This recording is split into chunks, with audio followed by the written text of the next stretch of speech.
நான் அந்த ஆப்ரா அப்படின்னு சொன்னேன்ல, ப்ராப்பரான ஒரு ட்ரெடிஷ்னல் ஆப்ரா. அந்த பாருங்கள், அந்த கட்டுமரம் மாதிரி இருக்கும். ரெண்டு பக்கமும், இந்த பக்கமும் அந்த பக்கமும் மர சீட் மாதிரி போட்டிருப்பாங்க.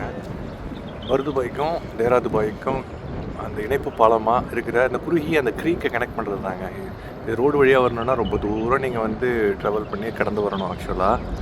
இதுவே கப்பலில் போட்டிக்கணும், அதாவது இந்த மாதிரி கட்டு மரத்தில் இந்த ஆப்ராவில் போனீங்கன்னா ரொம்ப கம்மியான தூரம், கம்மியான காசும் கூட.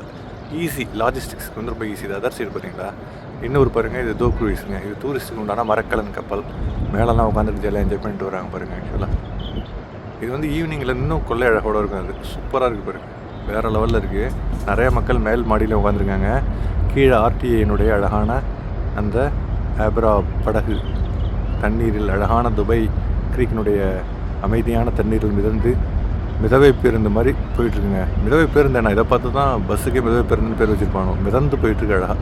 இப்போ பாருங்கள், இங்கே ஒரு இந்த சைடு வந்தீங்கன்னா இங்கே ஒரு இது வருது. அதாவது படகுல வந்து கார்கோவை ஏற்றிக்கிட்டு, துபாய் வந்து ஆரம்பத்தில் வந்து ட்ரேடிங் ஹப்பாக இருந்ததுங்க. ஆக்சுவலாக பேல் முத்து குளிக்கிறதுக்கு, வாணிபத்துக்கு மிக முக்கியமான இடமா இருந்தது. இந்த மாதிரி லாஜிஸ்டிக்ஸ், இந்த மாதிரி கார்கோ, வெளிநாட்டிலேருந்து கப்பலில் கடல் மூலமாக வருகின்ற கார்கோ பார்த்திங்களா, எவ்வளவு கார்கோ இருக்குது பார்த்திங்களா.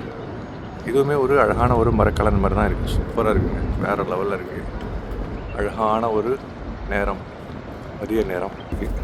ஓகேங்களா, நீங்கள் எப்படி ஃபீல் பண்ணுவீங்க துபாயினுடைய அழகான ஏரியாவில், அற்புதமான இந்த ஆம்பியன்ஸில்? துபாயில் நீங்கள் இருந்தீங்கன்னா வாங்க, இந்த ஏரியாலாம் எனக்கு ரொம்ப பிடிக்கும். இங்கே வந்து கிட்டத்தட்ட ரொம்ப நாள் ஆச்சு, இருந்தாலும் கூட அடிக்கடி இங்கே வர்றது. அதுவும் குறிப்பாக இந்த வின்டரில் இங்கே வேறு ஒரு வேலைக்காக வந்தேன்.